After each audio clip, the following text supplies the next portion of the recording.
नमस्कार शेतकरी बंधू आणि भगिनींनो, सचिन राठोड किसुला ऑफिशियल यूट्यूब चॅनलमध्ये आपले सर्वांचे स्वागत आहे।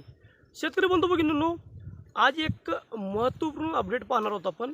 यामध्ये लातूर जिल्ह्यातील व परभणी जिल्ह्यातील शेतकरी बांधवांसाठी जो पीक विम्याचा प्रश्न आहे, ह्या संदर्भामध्ये महत्त्वपूर्ण अपडेट पाहणार आहोत। शेतकरी बंधू भगिनींनो, दिनांक 13 मे 2026 रोजी राज्याचे कृषी मंत्री दत्तामा भरणे यांच्यासोबत एक महत्त्वपूर्ण बैठक पार पडली। या बैठकीमध्ये लातूर जिल्ह्यातील व परभणी जिल्ह्यातील पीक विम्याचा प्रश्न एकदम जवळून हाताळण्यात आलेला आहे। शेतकरी बंधू भगिनींनो, लातूर जिल्ह्यामध्ये एकूण 60 महसूल मंडळ आहेत। यामध्ये पीक विमा कंपनीकडून 711 पीक कापणी पूर्ववर्ती आक्षेप घेण्यात आलेले होते।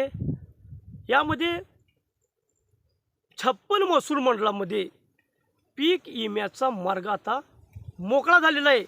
आता राहिले बाकीचे 4 महसूल मंडळ, या महसूल मंडळामध्ये पीक विम्याचा थोडा प्रॉब्लेम होऊ शकतो, पण 56 महसूल मंडळामध्ये शेतकरी बांधवांना पीक विमा मिळवण्यामध्ये काही अडचण नाही। कारण की कंपनीने जी पीक कापणी प्रयोगावरती जवळजवळ 700 जवळपास पीक कापणी प्रयोग होते, ह्या वर्षी यावरती आक्षेप नोंदवण्यात आले होते।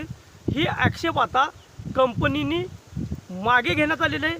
म्हणजेच आता जी 56 महसूल मंडळ आहेत, ह्या शेतकरी बांधवांना पीक विमा कंपनीने पीक विमा देणे असे आदेश देण्यात आलेले। म्हणजे या महसूल मंडळातील शेतकरी बांधवांना अत्यंत दिलासादायक अपडेट आहे।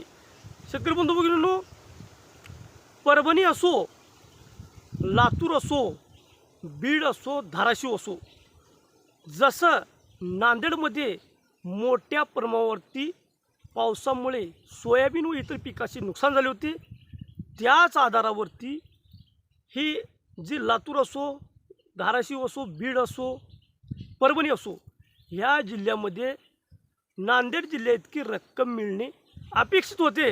पण कंपनीने ह्या जिल्ह्यातील पीक कापणी प्रवृत्ती आक्षेप नोंदवून पीक विमा मिळवण्यामध्ये एक प्रकारचा खोडा घातलेला आहे।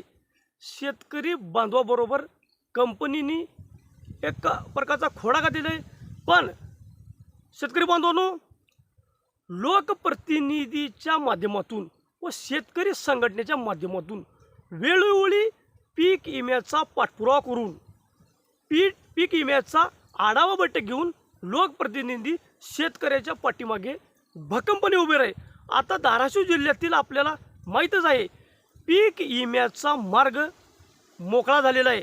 कारण की तिथे पण पीक कापणी प्रवृत्ती आक्षेप नोंदवण्यात आले होते, ते आक्षेप कंपनीने पाठीमागे घेतलेले आहे।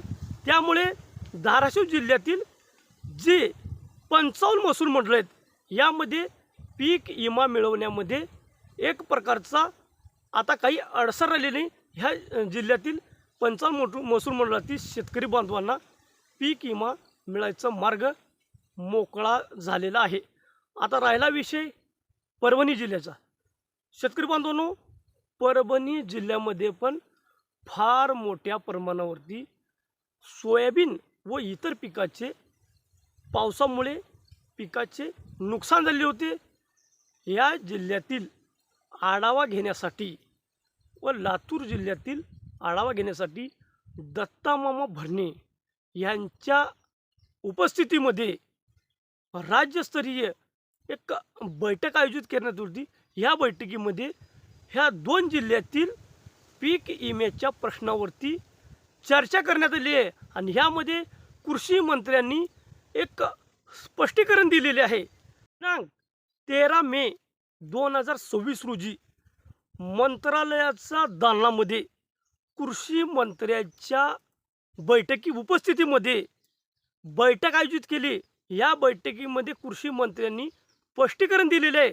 त्यांनी सांगितलेले आहे, परभणी व लातूर जिल्ह्यातील ज्या महसूल मंडळामध्ये मोठ्या प्रमाणात नुकसान झाले होते आणि ज्या मंडळामध्ये पीक कापणी पूर्वावरती आक्षेप घेण्यात आलेले होते त्या महसूल मंडळातील शेतकऱ्यांच्या तक्रारी विचारात घेऊन त्यावरती सखोल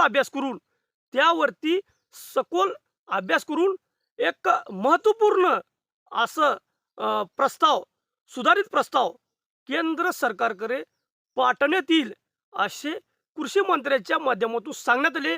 आणि जी खरीप 2025 पीक विमा योजना आहे, ही पीक विमा योजना पीक कापणी पूर्वावरती व तांत्रिक उत्पादनाच्या आधारे ही योजना पारदर्शकपणे राबविण्यात आलेली होती। योजना पारदर्शकपणे राबविण्यात आली होती।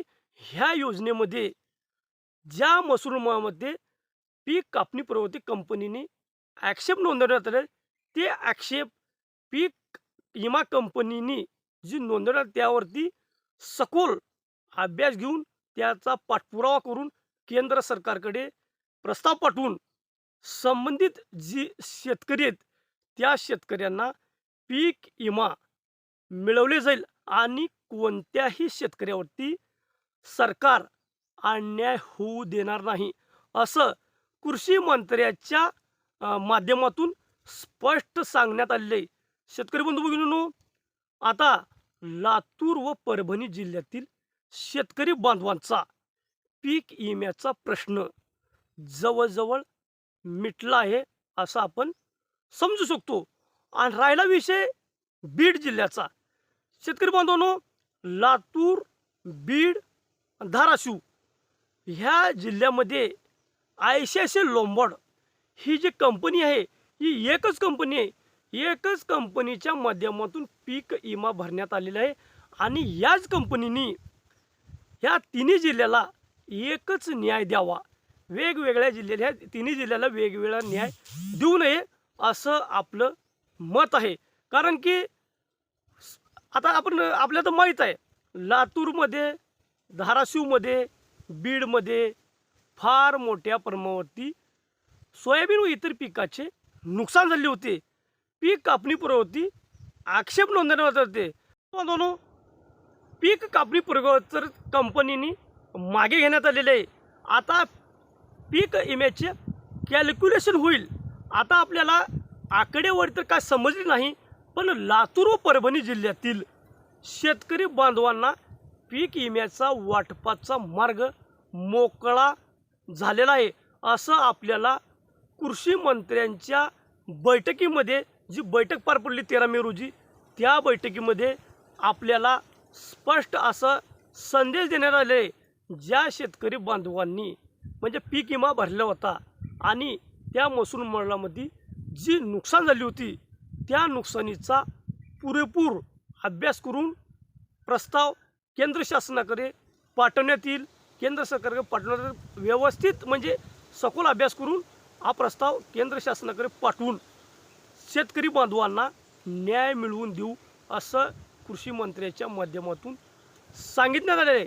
शेतकरी बांधवांनो, आपल्या जिल्ह्यातील लोकप्रतिनिधी ही शेतकऱ्यांच्या पाठीमागे उभे राहणे गरजेचे आहे। संकटाच्या काळामध्ये शेतकरी बांधवांच्या पाठीमागे लोकप्रतिनिधी उभा राहणे गरजेचे आहे। कारण की सगळ्यात मोठा जर सहकार्य कोणाचा असेल तर ती लोकप्रतिनिधी सहकार्य आहे। कारण की लोकप्रतिनिधीच्या हातामध्ये एक पॉवर आहे। त्यांनी मंत्रालयामध्ये, विधानसभेमध्ये, विधानभवनामध्ये जो प्रश्न मांडते त्या प्रश्नावरती सरकार, प्रशासन एक प्रकारची भूमिका म्हणजे लवकर भूमिका घेते। यासाठी लोकप्रतिनिधीची भूमिका महत्त्वाची आहे। आणि शेतकरी बांधवांनो, आपण सचिन राठोड केसुला ऑफिशियल यूट्यूब चॅनलच्या माध्यमातून शेतकऱ्यापर्यंत एकदम तंतोतंत खरोखर विश्वसनीय अशी माहिती देण्याचा पुरेपूर प्रयत्न करत आहोत। आपण ह्या चॅनलवरती जर नवीन आला असाल तर ह्या चॅनलला सबस्क्राईब करून बेल आयकॉनचं बटन दाबा, जेणेकरून सर्वात आधी नोटिफिकेशन आपल्याला येईल आणि इतर गरजू व्यक्तीपर्यंत आपल्या व्हिडिओची लिंक पाठवून आपल्याला सहकार्य करा। धन्यवाद।